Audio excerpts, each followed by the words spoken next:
tentang keputusan, kalau di zaman dahulu kada kayak oh ya ini. Zaman dahulu kalau hendak memberikan keputusan tuh nyaman. Contoh hukum di zaman ujar pengarang innal hukma fi zamani sayyidina Ibrahim sallallahu alaihi wasallam kana binar. Sesungguhnya hukum di zaman penghulu kita Nabi Ibrahim alaihissalam, hukum itu dengan api. Maksudnya pakanal muhiqqu yadkhulu yadahu fiha fala tuhrikhu.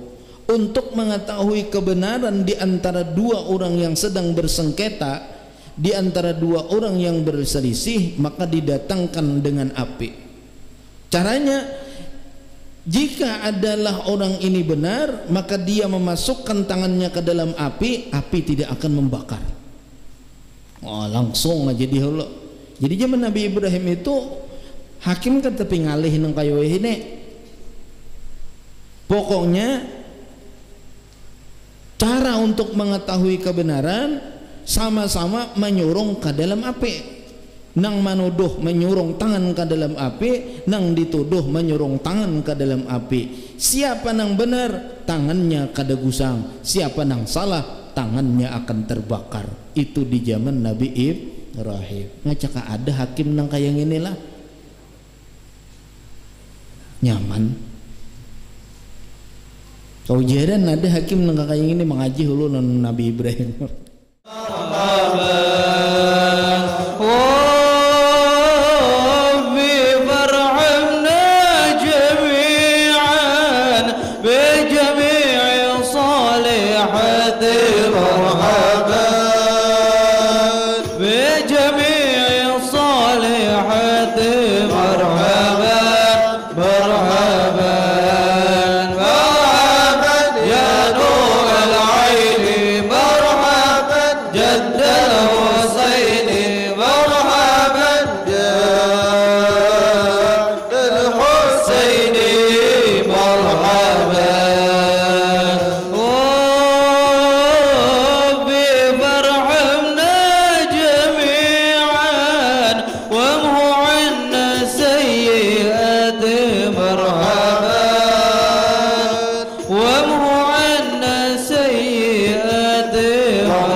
Zuriyati wa salli wa atba'ihi wa al-ulama'i ladina binabinat Islam Tumayna sayyidina sanadina wa adutina bina wa khnasadina syahati Faihi wa ahbabihi min al-isi wal jadni rabban Al-Fatiha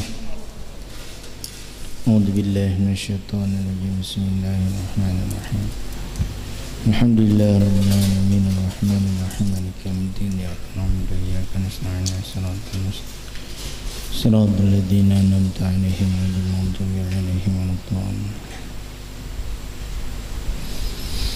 السلام عليكم ورحمة الله تعالى وبركاته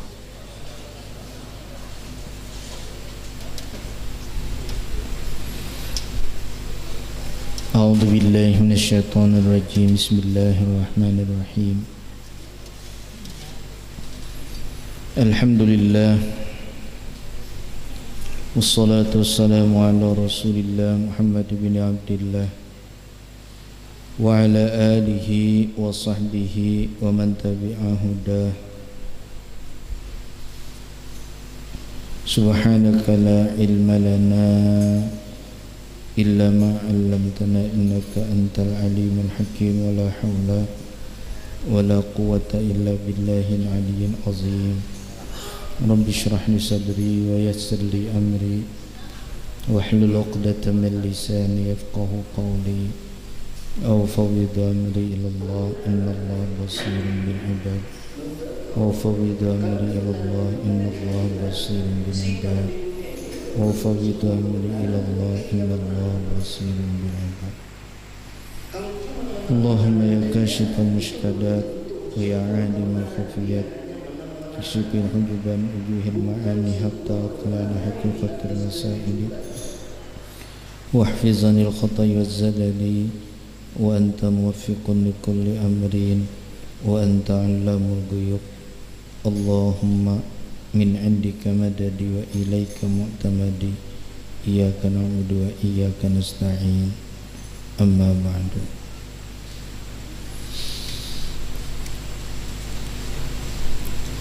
Ayyuhal ikhwan wal akhwat,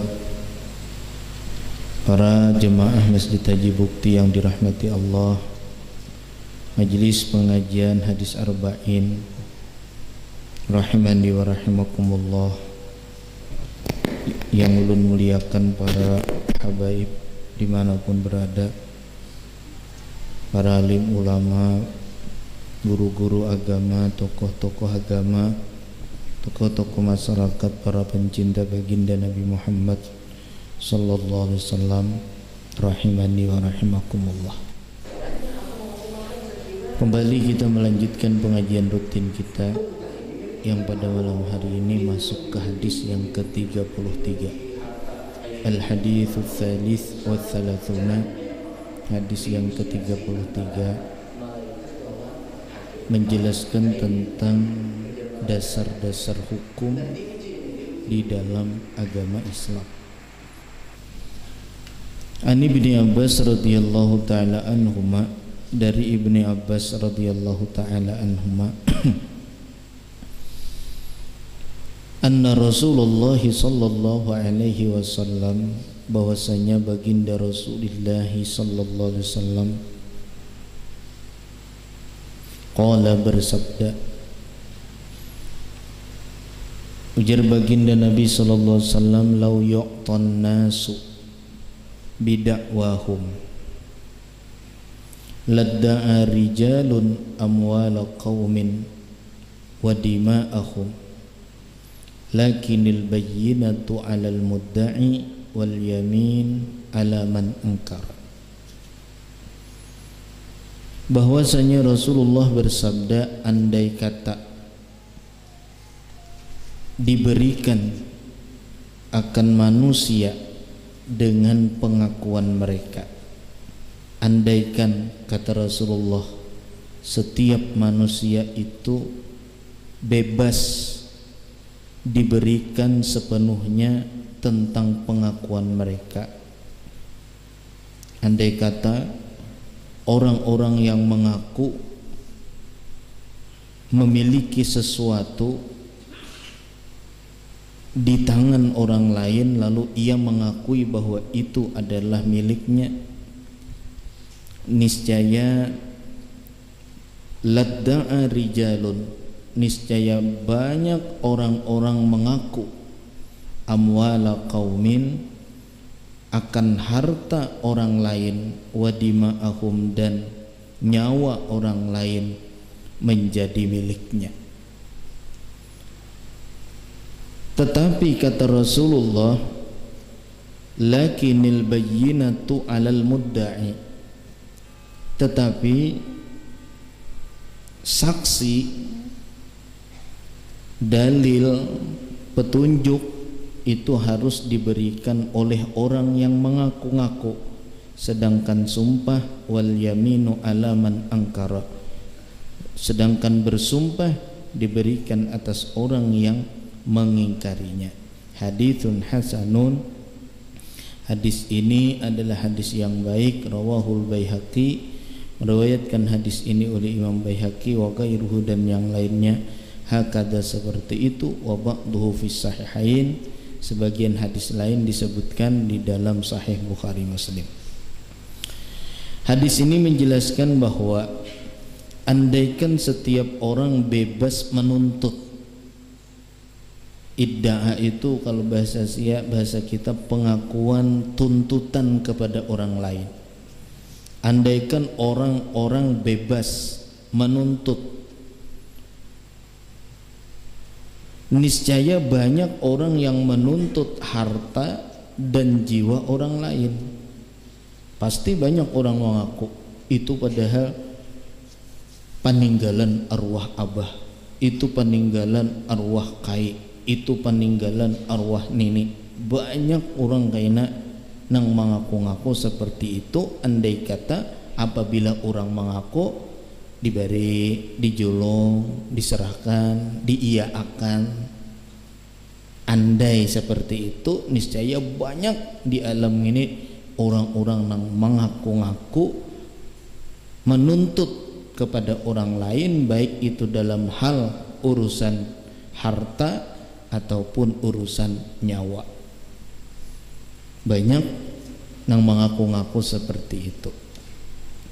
Nah, hadis ini menjelaskan kepada kita, ketika ada orang yang mengaku-ngaku ia yang memiliki tanah itu, dia yang memiliki harta itu, dia yang memiliki rumah itu, misalnya dia mengaku seperti itu, maka dalam persidangan si orang yang mengaku-ngaku itu adalah hak miliknya, dia berkewajiban untuk membuktikan dengan dalil saksi yang nyata.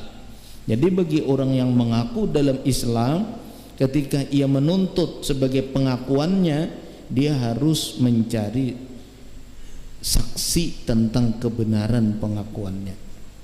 Kayak kita rajin datang anuai almarhum Abah Hikam Bahari, inya tahu hutang lawan aku 15 gram emas. Nah, ini kan pengakuan. Pengakuan ini tidak bisa dibenarkan kecuali si orang yang berkata dengan pengakuannya itu mendatangkan saksi. Jadi kalau diterima pengakuan itu, kalau dia tidak memberikan saksi, siapa saksinya bahwa abahku tahu hutang 15 gram itu? Tidak bisa dikabulkan pengakuannya itu tanpa ada bayyinah, ada petunjuk, ada dalil, ada bukti. Dia harus melampirkan bukti yang kuat tentang pengakuannya itu. Tidak bisa pengakuannya itu dibenarkan apabila ia tidak menyertakan bukti yang otentik tentang kebenaran pengakuannya. Jadi Islam itu sebenarnya sudah mengatur hal yang kayak ini. Ada lagi orang datang ke rumah, si Hanum itu kan meinjam saun amas alon aku, sekali ditagih demini berpagah kada ada hutang, berpagah kada ada mainjam. Nah, ketika orang yang seperti ini mengaku-ngaku seperti itu, dia tidak bisa dibenarkan kecuali ia bisa mendatangkan berbagai bukti. Nah, bagi orang yang dituntutnya, dia pulang bisa membela dirinya. Apa pembelaan dirinya? Pembelaan diri bagi orang yang dituduh adalah sumpah, wal yaminu alaman angkara.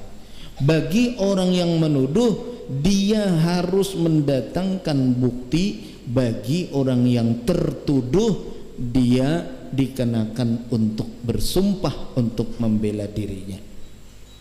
Nah, jadi di persidangan itu dalil, bukti dan lain sebagainya itu disampaikan.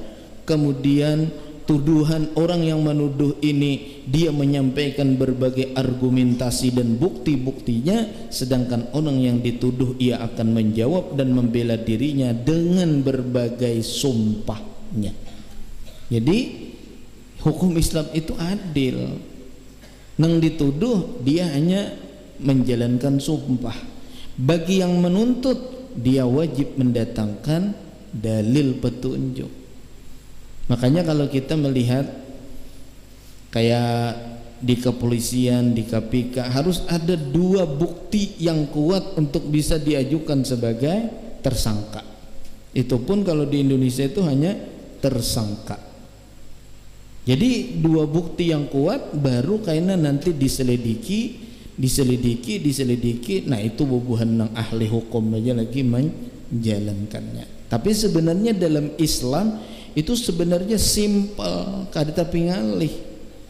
Yang menuduh harus mendatangkan bukti, yang dituduh tinggal bersumpah. Jadi Islam itu sebenarnya gampang dalam memutuskan berbagai macam bidang hukum. Nah, makanya ini hadis menjelaskan tentang dasar-dasar hukum di dalam memutuskan sebuah perkara bagi seorang hakim. Jadi hakim harus mengerti tentang masalah hadis ini. Kalau ia tidak mengerti tentang masalah hadis ini, banyak hakim dilempar ke dalam api neraka. Kemudian pengarang kitab mensyarahkan hadis tentang larangan daripada bersumpah dengan sumpah kebohongan, larangan daripada bersaksi dengan saksi kepalsuan. Sumpah bagi orang yang dituduh, sumpah dilarang apabila ia bersumpah dengan kebohongan. Sumpah apabila orang yang dituduh itu bersumpah padahal ia bohong dalam sumpahnya itu, maka tidak lama lagi perkara musibah bencana akan datang kepada dirinya. Sebaliknya bagi kita, bagi orang yang menuduh sama, ia tidak bisa menuduh sembarangan tanpa ia lebih dulu mempersiapkan bukti-bukti dengan tuduhannya itu. Dia harus mempersiapkan bukti-bukti dengan tuduhan itu. Tidak bisa ia menuduh orang lain tanpa ada dasar bukti, tanpa ada dasar bukti yang kuat. Jadi harus ada buktinya.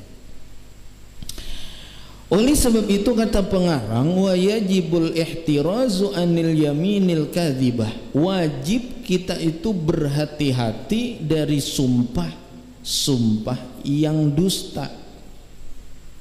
Hati-hati kita bersumpah, tapi sumpahnya itu sumpah dusta. Hati-hati karena yang kita permainkan itu Allah.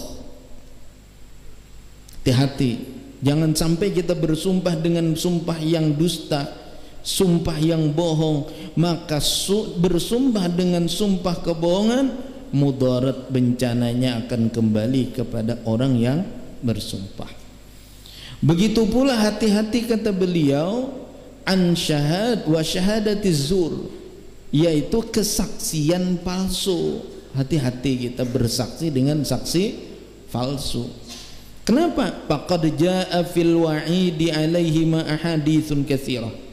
Sungguh telah datang di dalam ancaman atas keduanya, baik yang bersumpah bohong atau bersaksi palsu. Ada hadis yang sangat banyak ancaman yang akan datang kepada mereka. Rasulullah mengatakan qauluhu minha qauluhu sallallahu alaihi wasallam, di antaranya adalah sabda Rasulullah sallallahu alaihi wasallam, man qata'a haqqam ri'im muslimin biyaminihi. Siapapun yang memutuskan akan hak seseorang muslim dengan sumpahnya, siapapun yang memutuskan hak orang Islam dengan sumpahnya, gara-gara sumpahnya hak orang Islam jadi terzalimi. Ini bersumpah dengan sumpah lalu dibenarkan oleh hakim karena memegang sumpahnya, padahal sumpahnya adalah sumpah kebohongan. Maka siapapun bersumpah dengan sumpah kebohongan lalu ia mengambil hak orang lain, faqad aujaballahu lahu an-nara, maka sungguh Allah mewajibkan baginya an-nara, akan masuk ke dalam api neraka. Hati-hati bersumpah, hati-hati bersumpah. Karena apabila kita dengan sumpah kita hak orang lain terzalimi, hak orang lain menjadi hilang, hak milik orang lain menjadi hilang karena sumpah kita, wajib kita masuk neraka. Nah, ini yang sering terjadi di televisi. Kita lihat Satpol PP datang merubuh karena persidangannya menang di persidangan itu belum tentu ada sebuah kebenaran. Belum tentu, karena kebenaran itu karena di akhirat. Sidang di dunia ini belum tentu sebuah kebenaran ketika ia menang. Kalau cuma menang-menangan saja, itu belum tentu sebuah kemenangan. Dia hanya menang-menangan, bukan sebuah kemenangan di atas kejujuran. Bukan kemenangan di atas kejujuran. Orang yang bersumpah karena ingin menang, padahal dia tahu bahwa sumpahnya itu adalah sumpah yang bohong, wajib orang itu masuk neraka. Wa harrama alaihil jannah, Allah haramkan atasnya masuk ke dalam surga. Qila ya Rasulullah, lalu ditanya orang kepada Rasulullah, wahai Rasulullah, wa in kana syai'an yasiran ya Rasulullah, sekalipun adalah sumpah kebohongannya itu cuma sesuatu sumpah kebohongan yang kecil, yang mudah, yang ringan, apakah juga wajib masuk neraka ya Rasulullah? Qala Rasulullah sallallahu alaihi wasallam pun menjawab, wa in kana qadiban ay udan min arakin, sekalipun kata Rasulullah sumpah atau hak orang lain yang ia zalimi itu sekalipun adalah ia cuma kayu daripada arak, kayu irak nih yang pakai menggusuk gigi, walau cuma kayu irak jasiden, kayu arak nih, kayu siwak, walau hanya kayu siwak itu aja sudah wajib masuk neraka apabila ia memiliki kayu siwak itu dengan cara yang tidak, dengan cara bersumpah yang palsu. Cobalah beratnya hukum itu.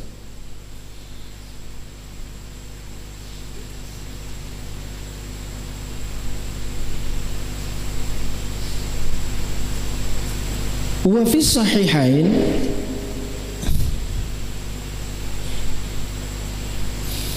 di dalam kitab Sahih Bukhari Muslim disebutkan, ala unabbiukum bi akbaril kabair, hendakkah hai sahabat kata Rasulullah ku beritahukan kepada kalian dengan sebesar-besar dosa-dosa besar. Kepinginlah ku beritahukan dosa yang sangat besar. Salatan, Rasulullah berkata sebanyak 3 kali, hendaklah ya Rasulullah hikam ko beritahukan tentang dosa besar. Hendakkah kata Rasulullah kalian ko beritahukan akan dosa sebesar-besar dosa yang besar. Qulna, akhirnya sahabat menjawab, bala ya Rasulullah, inggih ya wahai Rasulullah. Qala Rasulullah pun berkata, sebesar-besar dosa yang besar kata Rasulullah ada 3 macam. Salatan ala unabbiukum bi akbaril kabair, hendakkah kalian kuberitahukan dengan sebesar-besar dosa besar, dan dosa besar itu kata Rasulullah ada 3 macam. Pertama, al-isyraku billah, yaitu menyekutukan Allah, dosa yang tidak ada ampunannya. Innallaha la yaghfiru ayyushraka bihi, sesungguhnya Allah tidak akan pernah mau memberikan ampunannya bagi siapa? Bagi orang yang menyekutukan Allah. Itu yang pertama. Yang kedua, wa uququl walidain, dosa yang besar yang kedua setelah itu adalah durhaka kepada kedua orang tua. Wa qada rabbuka alla ta'budu illa iyyah wa bil walidaini ihsana.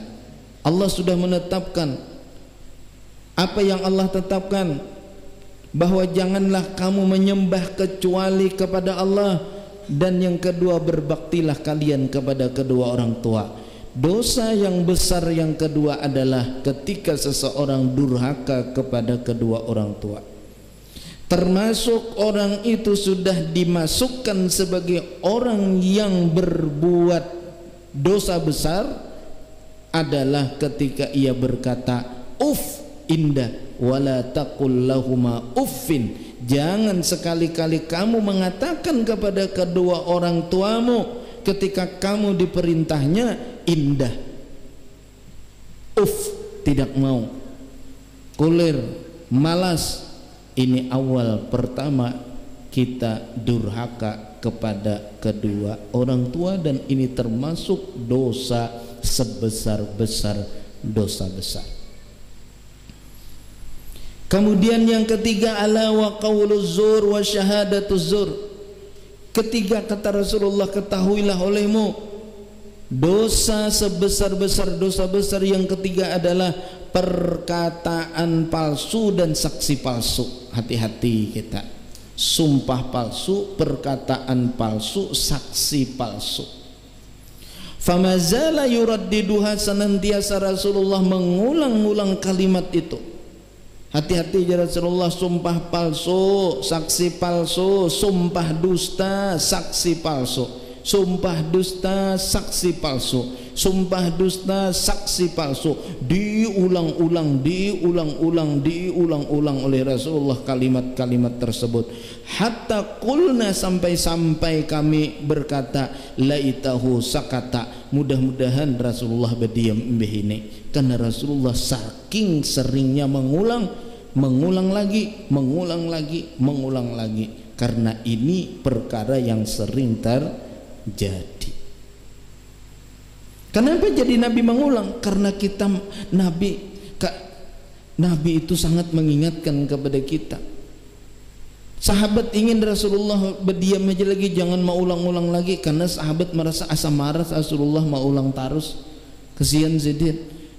Hati-hati ya Rasulullah, sumpah palsu, sumpah bohong dan saksi palsu. Sumpah bohong, saksi palsu, ingat, jangan bersumpah dengan sumpah kebohongan, jangan bersaksi dengan saksi kepalsuan. Ini di antaranya lagi yang menjadi kewajiban, kata pengarang, wa yajibul ihtirazu aidan, wajib lagi berpelihara, berhati-hati pula min daf'ir rishwah wa akhdhiha. Ini bagi kita nih, bagi kita nyakulhakan anak, lalu sekira anak diterima, lalu kita serahkan sogokan dengan berbagai macam, kalau wayah ini dengan berbagai macam alasan. Orang wayah ini kada nyambut sogokan cuma sumbangan apalah macam sebagainya, tapi Allah tahu niatnya, Allah tahu niatnya. Jadi kata-kata riswah itu saatnya diganti dengan kalimat sumbangan. Kalau orang hendak kuliah itu diganti dengan kata-kata sumbangan. Apabila sumbangannya termasuk dalam kategori riswah, nah ini Allah yang tahu. Hati-hati kata Rasulullah daripada menyerahkan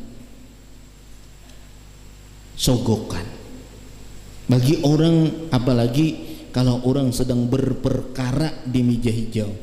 Hati-hati. Wah ini aja berurusannya apa, anu di jaksa sekian, di anu sekian, di polisi sekian. Hati-hati nang kaya itu.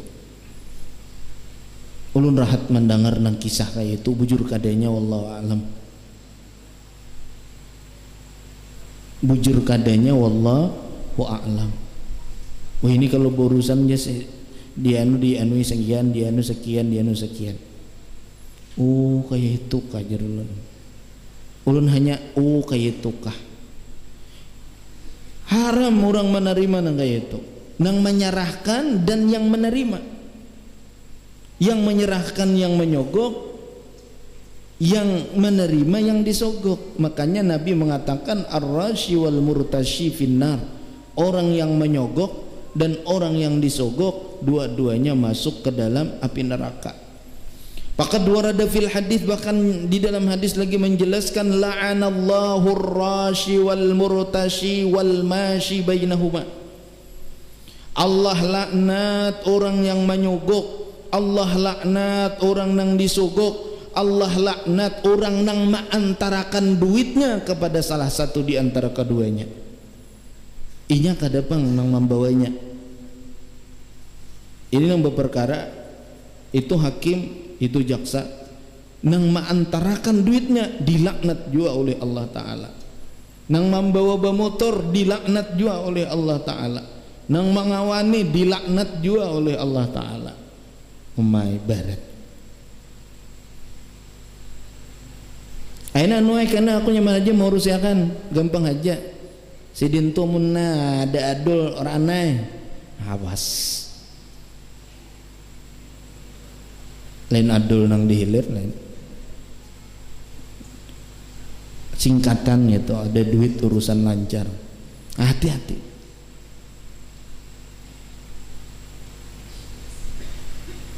Apa arti sogokan?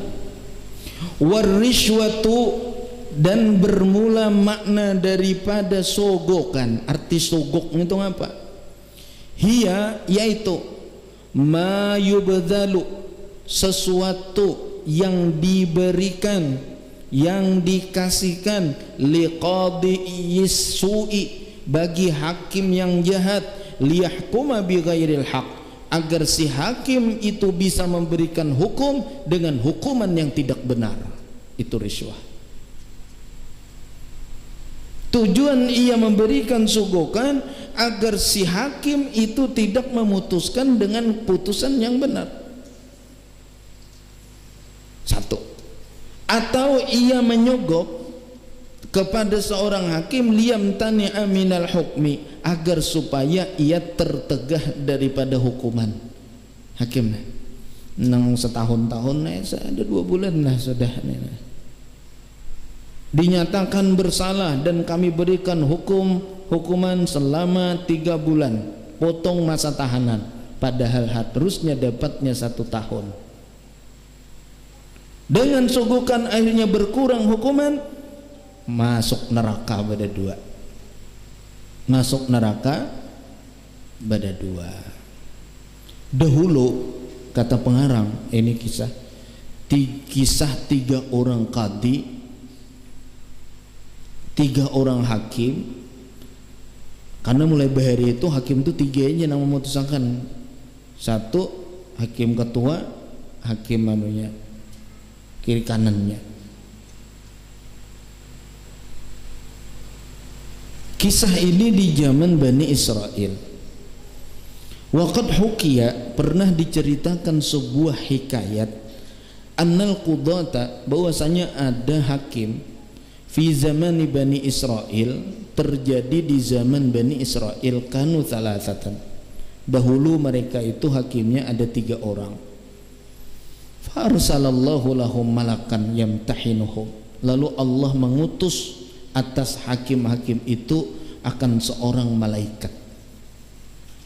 Ini hati-hati jo, jadi hakim nih salah-salah didatangi malaikat, tapi nang didatangi malaikat tuh belum tentu datang tuh bawa berkah.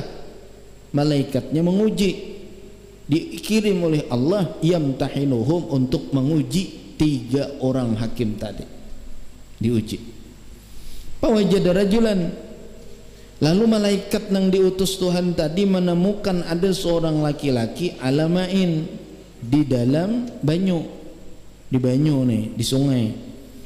Yasqi bakaratan wa khalfaha ijlatan, dia sedang memandikan, memandikan sapi, di belakangnya ada onta,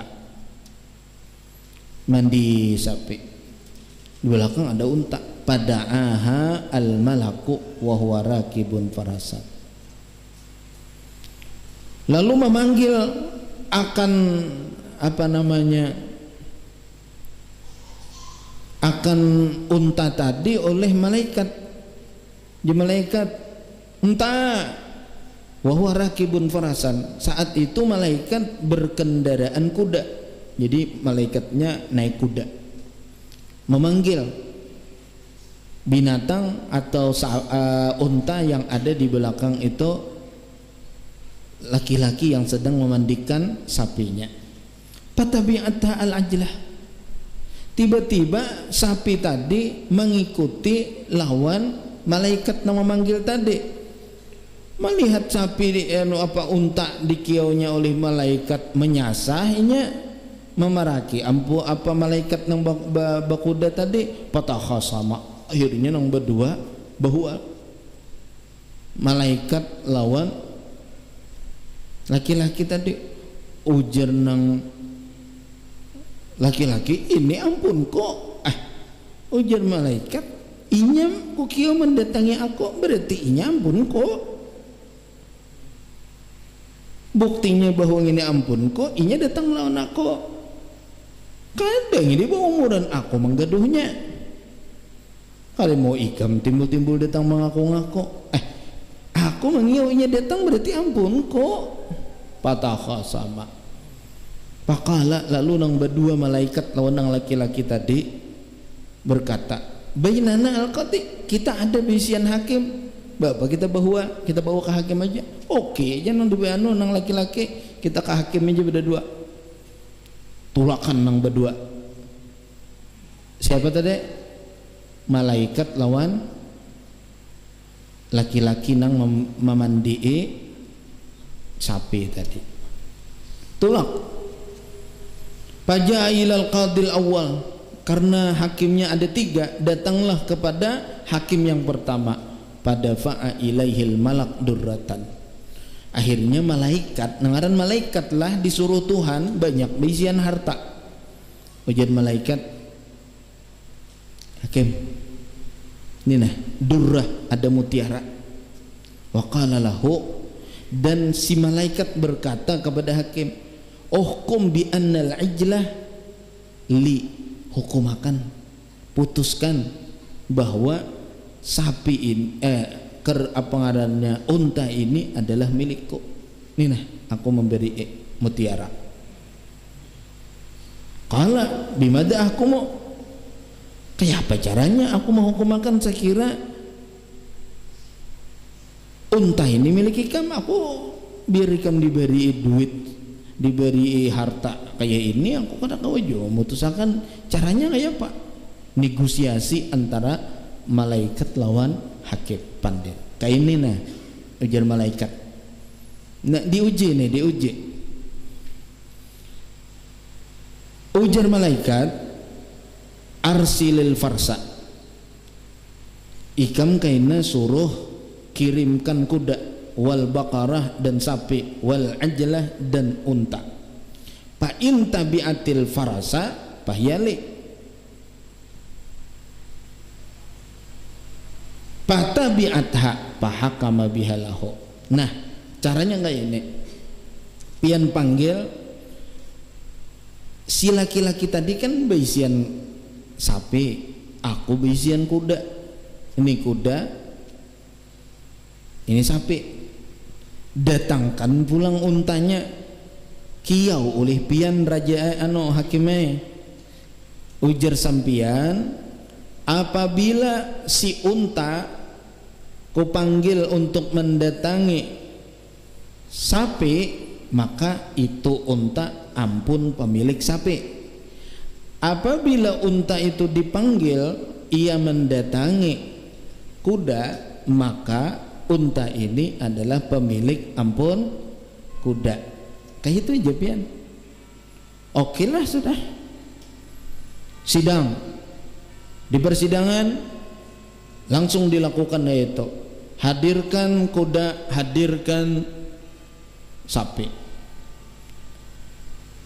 Setelah itu dipanggil oleh hakim, unta mana di antara dua ini yang ingin engkau datangi? Silahkan. Ternyata untanya mendatangi apa? Mendatangi kuda.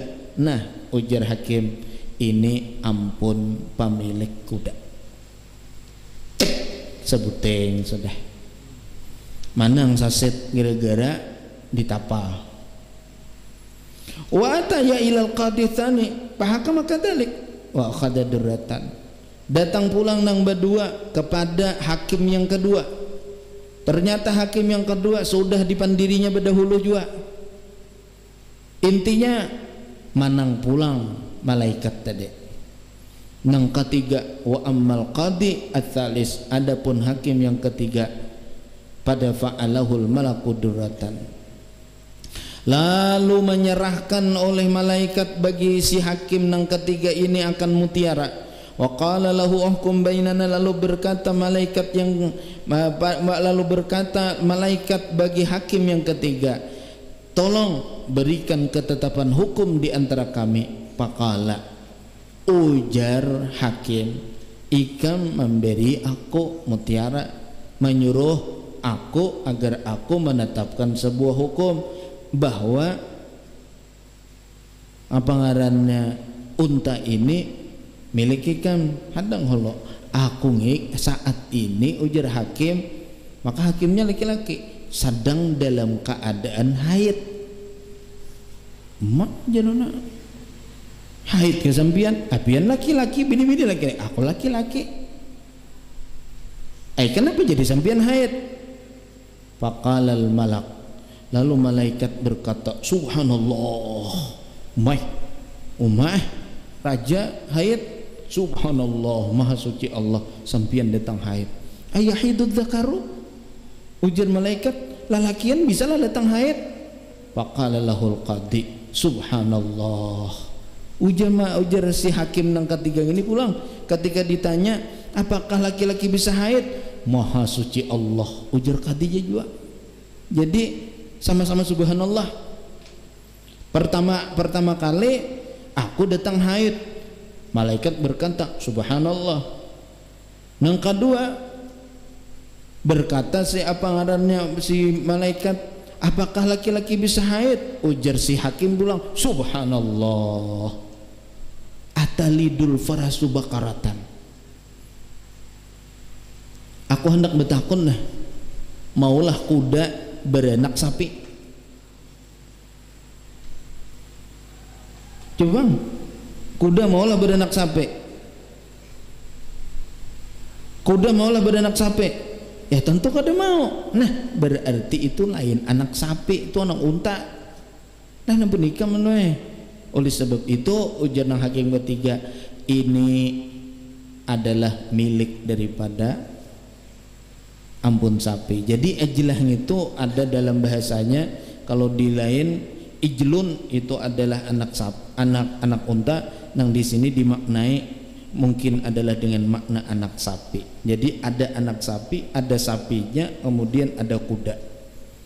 Ada tiga lah sini persepsinya nih. Jadi di situ kebetulan Sidin memandi kawitannya, di belakang ada anaknya, ada anak sapinya, kemudian ketika dipanggil oleh ampun kuda, ternyata anak sapi menyasar ke kuda. Saat menyasar ke kuda, lalu imbah bahwa dibawa ke hakim pertama. Ujar hakim pertama, anak sapi ini milik kuda. Ujar hakim kedua, anak sapi ini milik kuda. Ujar hakim yang ketiga, anak sapi kada mungkin dilahirkan oleh kuda. Oleh sebab itu anak sapi pasti dilahirkan oleh sapi, berarti ini milik nang ampun memandihi. Nah, kayak itu. Jadi di sini cara mengetahui sebuah, ini hanya sebagai contoh lah. Ini sebagai contoh tentang bagaimana memutuskan sebuah keputusan yang benar. Dengan cara apa? Ya seperti tadi, menurut penelitian. Ini kan sapi, ada mamanya, ada anaknya. Tiba-tiba lalu kuda. Setelah kuda lalu, tiba-tiba ampun kuda memanggil sapi, anak sapi. Ternyata sapinya datang kepada kuda, mengiringi lawan kuda. Berarti ujar si ampun kuda, anak sapi ampun kok, karena inya mengiringi kuda. Itu buktinya bahwa inya ampun kok karena ia mengiringi kuda. Ujar nang ampun sapi kan dia mau hanya membawa umuran aku nang mau urusinya ini. Napa ikam nang hendak memilikinya? Sudah kita ke hakim aja. Oh itu kisahnya. Nang satu mengaku, dua sudah menang. Ternyata hakim yang ketiga penuh dengan ketelitian dan ia takut untuk disogok. Akhirnya ia menampakkan kebenaran, maka kalah hakim nambah dua dengan satu hakim. Makanya Nabi SAW pernah bersabda, qadiyani finnar qadin fil jannah. Dua hakim masuk ke neraka, hanya satu hakim yang bisa masuk ke dalam surga. Nah, bicara tentang keputusan, kalau di zaman dahulu kada kayak oh ya ini. Zaman dahulu kalau hendak memberikan keputusan tuh nyaman. Contoh, hukum di zaman ujar pengarang, innal hukma fi zamani sayyidina Ibrahim sallallahu alaihi wasallam kana binar. Sesungguhnya hukum di zaman penghulu kita Nabi Ibrahim alaihissalam, hukum itu dengan api. Maksudnya, pakanal muhiqqu yadkhulu yadahu fiha fala tuhrikhu. Untuk mengetahui kebenaran di antara dua orang yang sedang bersengketa, di antara dua orang yang berselisih, maka didatangkan dengan api. Caranya, jika adalah orang ini benar, maka dia memasukkan tangannya ke dalam api, api tidak akan membakar. Oh, langsung aja diholo. Jadi zaman Nabi Ibrahim itu hakim kan tapi ngalih nang kayu ini. Pokoknya cara untuk mengetahui kebenaran sama-sama menyurung ke dalam api. Nang manuduh menyurung tangan ke dalam api, nang dituduh menyurung tangan ke dalam api. Siapa nang benar, tangannya kada gusang. Siapa nang salah, tangannya akan terbakar. Itu di zaman Nabi Ibrahim. Ngacaka ada hakim nang kayak inilah. Nyaman. Kau jaran ada hakim nang kayak ini mengaji hulu nang Nabi Ibrahim. Nang kedua di zaman Nabi Musa. Nah, di zaman Nabi Musa keputusan hukum beda lagi, itu bil asa, dengan tongkat. Nabi Musa memutuskan hanya dengan tongkat saja. Caranya bang, pakanat taskunul haq, tongkat Nabi Musa itu akan diam apabila orang itu benar. Tapi tongkat Nabi Musa itu hamok apabila orang itu salah, batil. Nah, nyaman juga. Karena kawan ini tongkatnya aja sidin nah. Tajak sidin datang je sidin ikam sini bebarak ke tongkat ranai tongkatnya. Ikam je sidin datang, "Bokok kah mamuk." Nah, je sidin ikam salah. Bah, nyaman bener kayak itulah. Menjem tongkat Nabi Musa lo beban hakim-hakim nang ada nah. Nyaman bener itu. Zaman Nabi Sulaiman lain lagi. Nabi Sulaiman itu apabila sidin memberikan keputusan itu dengan angin. Bilanya angin itu tenang, orang ini bujur. Tapi bila angin itu ribut, orang ini dusta, orang ini salah. Wah, nyaman juga. Kan beda-beda. Di waktu Dzulkarnain lain lagi. Dzulkarnain itu dengan air mengetahui ini nang bujur, ini nang salah. Caranya, idza jalasa alaihi al-muhiqqu, apabila duduk di atas banyu, ini na betang banyu. Kam jesiden nang ngaku ngene duduk di situ. Bilanya banyu itu diduduki kada tinggalan, nang mendudukinya nang berdiri, maka berarti orang itu benar. Tapi apabila ia orang yang berbohong, tinggalam inya ke dalam banyu, nyaman banget. Jangan ada hakim nang kayak 4 macam ini lah. Aman benua. Kamu nih, amun hendak tahu bahwa ikam bujur raun kada, beda dua bimbang katang banyu. Bilanya tinggalam, iya tak. Ikam menang berdusta, bilanya timbul ikam bujur. Muhyar lawan suri, siapa nang bujur? Siapa nang timbul berarti wali, bila nang tinggalam wala.